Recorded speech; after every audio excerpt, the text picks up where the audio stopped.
देखिए, जो भी केंद्र सरकार के खिलाफ आवाज़ उठाएगा उसको कुचल दिया जाएगा। आज यदि कांग्रेस पार्टी आवाज़ उठाती है तो उनके खिलाफ कार्रवाई होती है, क्षेत्रीय दल के लोग करते हैं तो उसमें कार्रवाई होती है। हम लोग यहाँ कहीं आसाम प्रचार करने चल दिए, उत्तर प्रदेश के चल दिए। मैं तो जब भी कांग्रेस जन यहाँ से दूसरे प्रदेश प्रचार करने गए तब IT DRI का रेड पड़ा छत्तीसगढ़ में।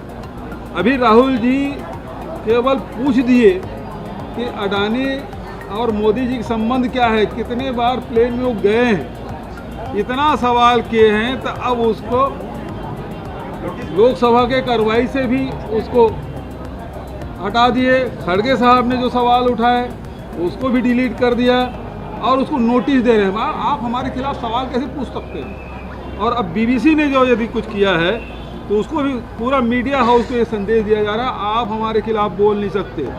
जब BBC को, जो अंतर्राष्ट्रीय न्यूज़ एजेंसी है या मीडिया हाउस है और स्थापित मीडिया हाउस है, खुद प्रधानमंत्री जी कहते थे कि यहाँ के ऊपर विश्वास मत करो, BBC यदि कह दे तो सही है। वो उसको भी आप IT के रेट डाल रहे हैं, सारे कर्मचारियों को फ़ोन ले लिए हैं, तो इसका मतलब ये संदेश दे रहे हैं यहाँ प्रजातंत्र नहीं है और हमारे खिलाफ जो भी आवाज़ बुलंद करेगा उसके साथ यही व्यवहार होगा।